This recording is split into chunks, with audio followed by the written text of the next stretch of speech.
अभी आप आत्मा का बुखार उतारने के लिए क्या सुन रहे थे? 4 दवाइयां, 4 दवाई आपको मिली है। स्वीकार कर लोगे तो आत्मा का बुखार उतर जाएगा, नहीं स्वीकारोगे तो चढ़ा ही रहेगा। बाहर का बुखार दवाई नहीं करोगे तो कमजोरी ले आएगा और आगे बढ़ता जाएगा, और आत्मा का बुखार तो जन्म जन्म में साथ जाता रहेगा। कुछ वर्ष पहले एक गाना चला था, मेहंदी लगा के, हाँ देखो भी देखो चंपकलाल जी, वाह भी वाह, मेरे ख्याल कहीं ठुमका भी लगाया होगा गा के। आता है ना सबको वो गाना? है क्या है? मेहंदी लगा के रखना, डोली जाके रखना, मेहंदी लगा के रखना, डोली सजा के रखना। मेहंदी भी लगा ली और डोली भी सजा ली।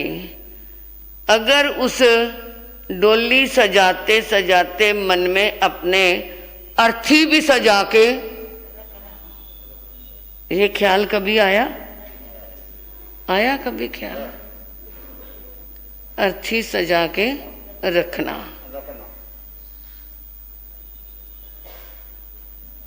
अर्थी सभी की सजनी है, डोली सजे, डोली सजे ना सजे, क्योंकि क्या शादी नहीं कराते हम सब ने, क्या नहीं कराई, हम सब बाल ब्रह्मचारी। हमारे गुरु जी के परिवार में सब साध्वियां क्या है? बाल ब्रह्मचारी है। हमने 2007 में इंदौर चतुर्मास किया था, 9 साध्वियां हम गए थे, तो सब क्या कहते थे? अरे बाल ब्रह्मचारी साध्वियां नवरत्न आए हैं। तो हमारी क्या है?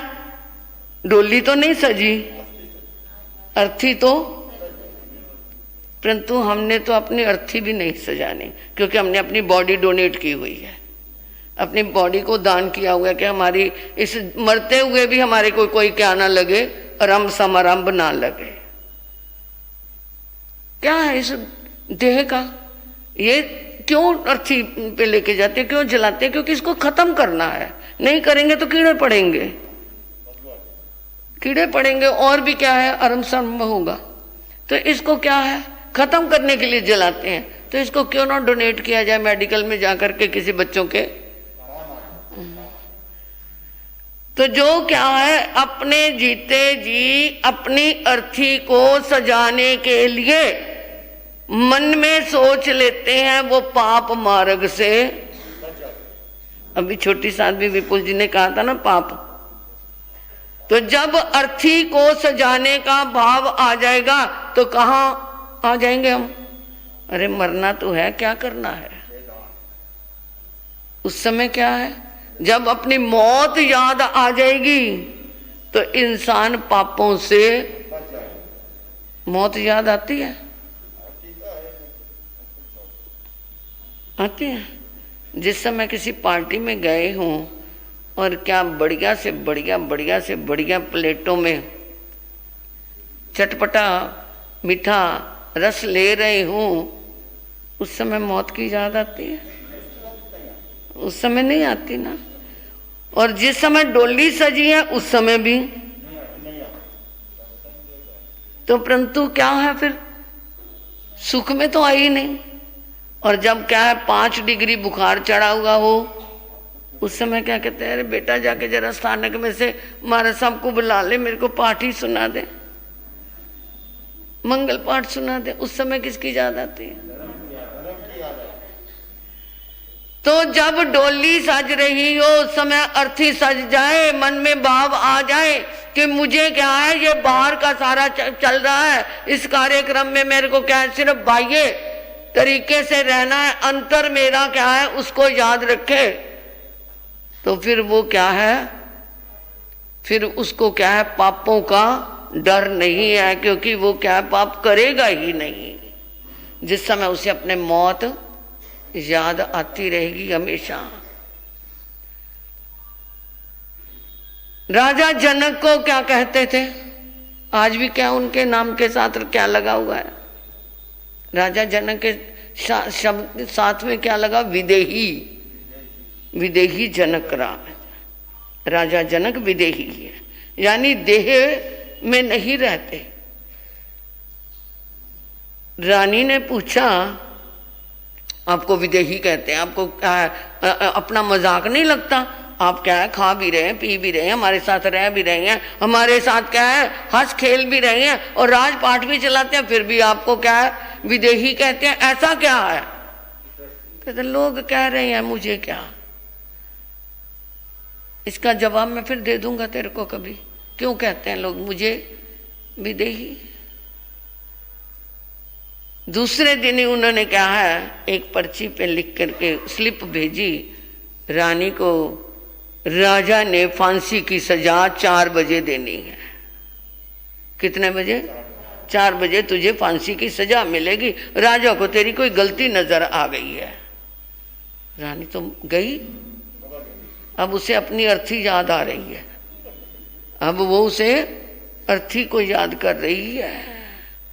मैंने क्या किया, मैंने क्या गलती की? वो कल मैंने उनसे जो कह दिया, शायद उसी का तो नहीं परिणाम कि आपको विदेही कहते हैं, आप सब कुछ मजे में रह रहे हो फिर भी विदेही। दोपहर के समय भोजनशाला में कहा, इतना बढ़िया बढ़िया भोजन बनाना जो मेरी रानी को पसंद है, जो वो खाती है उसके पसंद का भोजन बनाना। भोजन की मेज पे सब कुछ खाना आ गया है। राजा कहते, रानी आज तो हम तुम्हारे साथ बैठ के इकट्ठे भोजन करेंगे। तरह तरह के 36 पकवान लगे हुए हैं, पर रानी को वो कहता, रानी ये खाओ ना, ये तुम्हें बहुत प्रिय है। हाँ, ये पता ही नहीं। खिला दिया उसे थोड़ा बहुत, ये करके। अब वो क्या है, जब अनमने भाव से बैठी हुई, अनमने भाव से खा रही थी, राजा ने एकदम कह दिया, रानी तुम्हारी फांसी की सजा माफ। रानी है, मेरे को फांसी नहीं?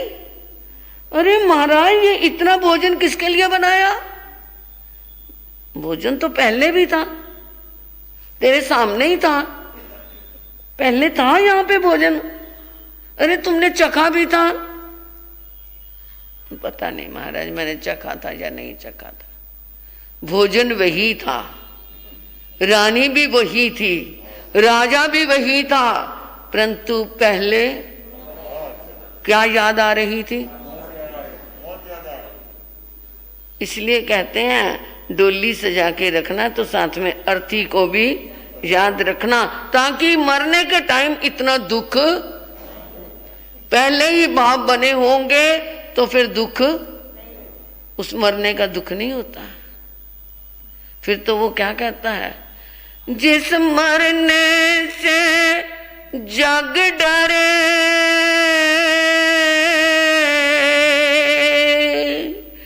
मेरे मन आनंद, उस मरने से पाऊं मैं पूरन परमानंद। जब डोली के सजाने के साथ साथ अर्थी को सजाने का भाव आएगा तो उसको मरने का डर नहीं लगेगा। वो तो कहेगा, आजा मौत, मैं तेरा इंतजार कर रहा हूं।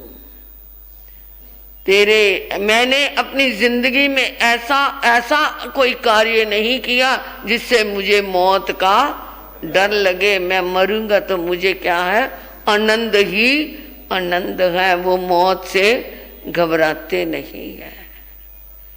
इसलिए क्या सजा के रखना?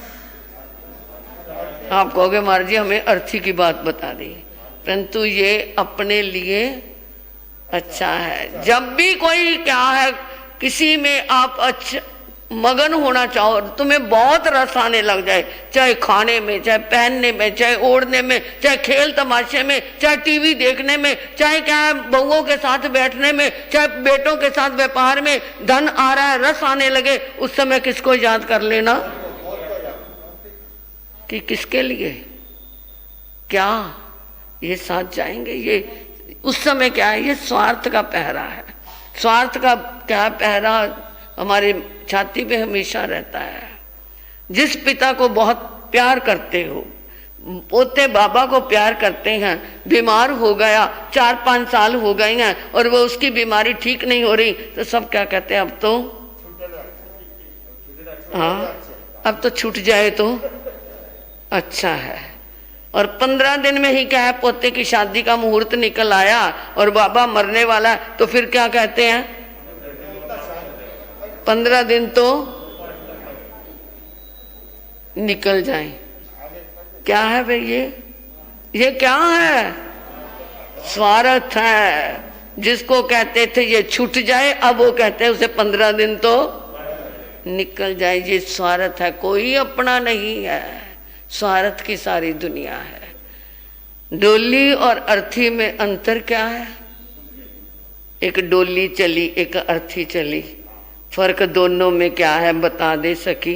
फूल तेरे चढ़े, फूल मेरे चढ़े, 4 तेरे चले, 4 मेरे चले, सारे तेरे रोए, सारे मेरे रोए, परंतु फर्क क्या है, तू पिया के पास चली, मैं पिया से दूर चली। ये फर्क है, ये देख लेना।